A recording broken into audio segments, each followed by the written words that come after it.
I think it's probably one of the more important aspects of our job.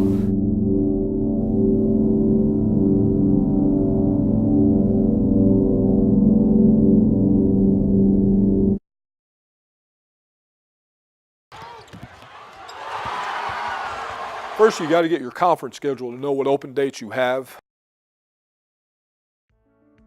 Say in August of the year before, where we either have a conference meeting where we go to a set site, or we do a conference call. And at that time is when we all try to get together and put together our conference schedules. We're in a 2-year rotation, so we're pretty much set in the CAA for the upcoming year in 2015. You know, with basically that in-conference schedule, just flipping sites. We try to keep the same weeks from year to year. You can come into an issue where if you're traveling to Chattanooga, you want to make sure you get Sanford on the schedule since it's a long trip. We do a thing that I've requested called a season planner. A season planner is nothing more than give me an idea of where you're going next year and what it's going to cost, and that's how we try to set budgets. And then from there, you start working on non-conference schedule, because you got to have your conference schedule set up before you can even look at non-conference situations.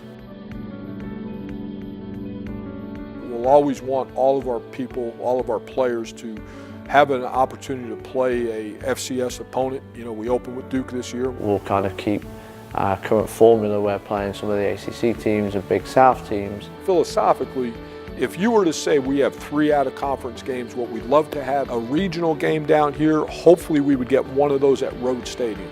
But if we're not able to get some of those big names, then we've got to even find a way to travel and find what are the best mid-major programs tennis-wise for that year or for the future to keep our schedule as strong as possible. The ACC schools, you've normally got to go play at their site. Sometimes it's because of relationships that we have with the institutions. Coach Kennedy's got a great rapport with Chapel Hill and Wake Forest and Duke and Carolina, and they all know they're going to, and State, and they're going to play each other every year, and they always know that. We are playing Tennessee next year. The volunteer coach that's working with me right now was an All-American in Tennessee. So you never know how you're going to get someone on the schedule. Being in this local area, in this region, there's lots of good soccer teams. North Carolina A&T has been on our schedule. I think that's a great game. We've been fortunate to play some very top teams locally. Our conference schedule is going to be expensive because we're going north. We know that, but the non-conference now should be easier because we're leaving the Southern and they're here. Sometimes they choose not to play a team that maybe is a higher quality team because they want to make sure that their record's good enough for NCAA at large and things like that. So they'll actually not schedule a mid-major who's strong and schedule a mid-major who's not as strong. Sometimes that can be success if you beat a team they don't want to play again, because we're not a good loss. You know, if we upset Duke this year, and that can hurt you sometimes in scheduling Duke for the future. And other teams may look at it and go, well, we don't want to play Elon anymore because, you know, they've got a high RPI, so you know, they probably look to a team that they can probably win against more so than Elon. Conference realignment has been a challenge. You've got more teams in conference. Okay, so if you have the ACC who normally played 11 matches are now playing 13 or 14, well, there's 3 non-conference teams they're not going to play. Certainly the other sports, you know, fight that battle. Football probably misses the least amount of class time.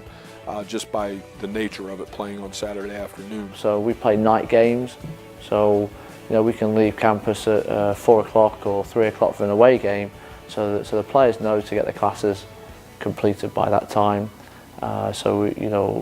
They miss as little class as possible. You end up playing sometimes on like a Friday, Sunday, you know, just to kind of give a day off if you have to travel. So that, you know, so then if you have, say, a weekday schedule, you might decide to have a missed class on a Tuesday, Thursday, so you're not missing all Monday, Wednesday, Fridays. You know, I look at what Matt does and you know what Coach Kennedy does with baseball and the amount of time that those kids do have to miss for school. And Casey Crenshaw, our academic coordinator, she does a great job of, you know, making sure that the work gets taken care of. I mean, on any given day, I know with our team over the past couple of years, we can beat anybody we feel in the country, but at the same time we can also lose to anybody, so that makes scheduling very difficult.